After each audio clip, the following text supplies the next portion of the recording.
This is a footpath, the concrete path people walk on every day without thinking too much about it. I too did not think much about it until I started walking around exploring new places. I soon realized that not every walking experience feels the same. Some are just better than others despite having the same distance and all paths being footpaths. So I wondered, what makes walking down Orchard Road so much better than this road? And why is walking in this neighborhood not so pleasant, but not in this one? There are many factors that determine how nice it is to walk, but one major factor I notice in common is how continuous the path is. Here's how a regular footpath in Singapore looks like.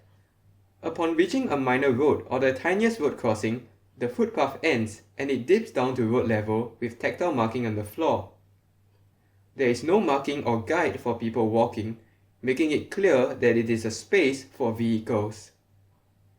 Since 2019, people walking and cycling are mandated by law to stop and give way to people driving regardless of the presence of vehicles. For people driving, the road carries on with no change of road texture. There is often nothing marking a crossing, just like the invisible infrastructure for bicycles. People driving are encouraged to slow down and stop only if people are already crossing. However, this doesn't seem to be working well, with wide turning radiuses promoting speed and stop signs that aren't effective in slowing people down. Such crossings are known as informal crossings here, and they are found almost everywhere I've been to in this island.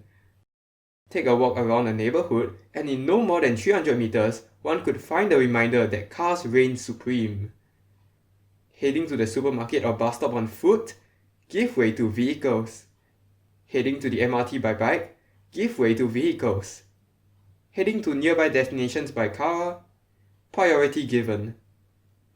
When cars take precedence over almost every other mode of transport, it becomes part of the reason why it is by default the fastest way to get from A to B regardless of distance travelled. This only worsens congestion in the neighborhood, as people who can afford to do so will continue to drive. There are many variants of informal crossings, but I'll share the ones which I find are most common. The first and most common variant is at car park entrances.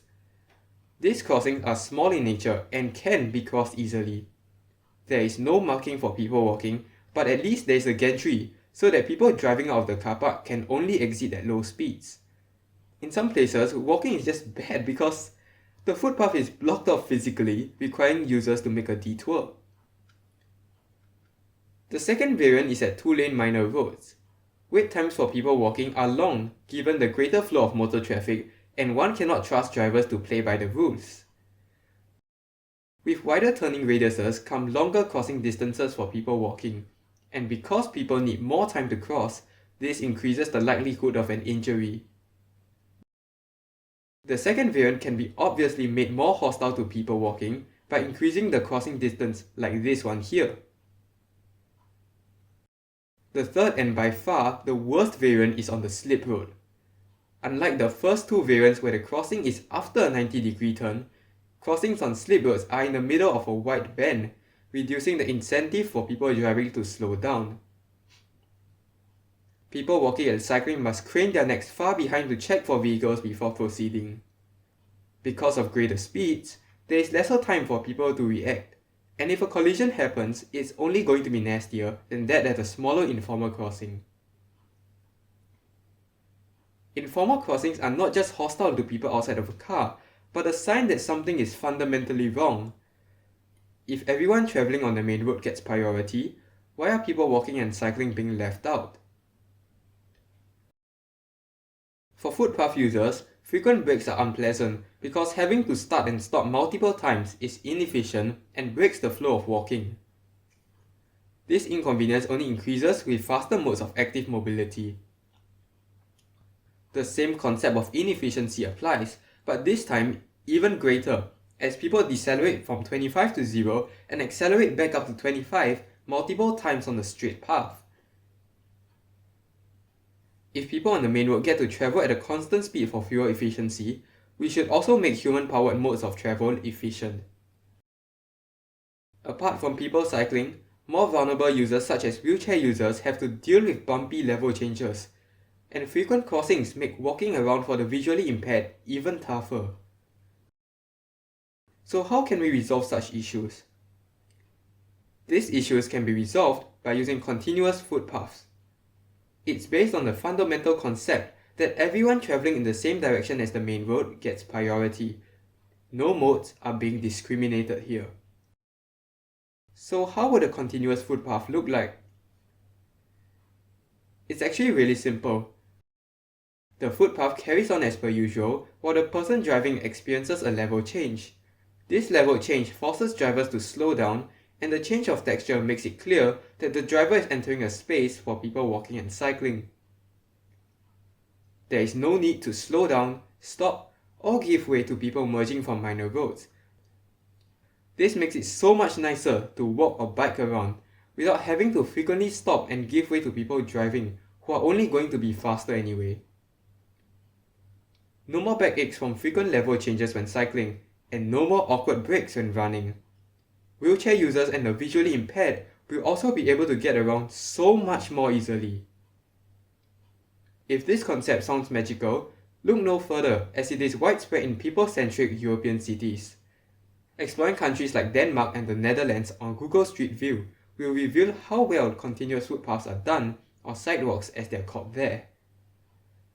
There of course have been steps taken to construct continuous footpaths in Singapore, such as this installed below a MRT viaduct. However, they aren't that useful. The crossing looks just like the rest of the road, making it nothing more than a regular speed hump for people driving. Since continuous footpaths aren't in the legislation, people walking and cycling still need to stop and yield to vehicles.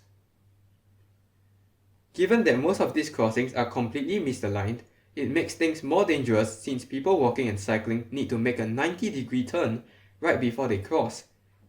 And because it is human nature to take the path of least resistance, people walking do not use it and cross straight on despite the level changes. People cycling also avoid the shared path and ride on the footpath as crossings there are aligned. Apart from prioritizing people walking and cycling, continuous footpaths can also be used to signal the start of a different zone, such as silver zones or school zones, making it clear to people driving that they must slow down. If you remember this crappy cycling path in the previous video, with continuous footpaths, people can then cycle to the MRT without having to get off their bikes anymore, the way it should be for proper cycling infrastructure.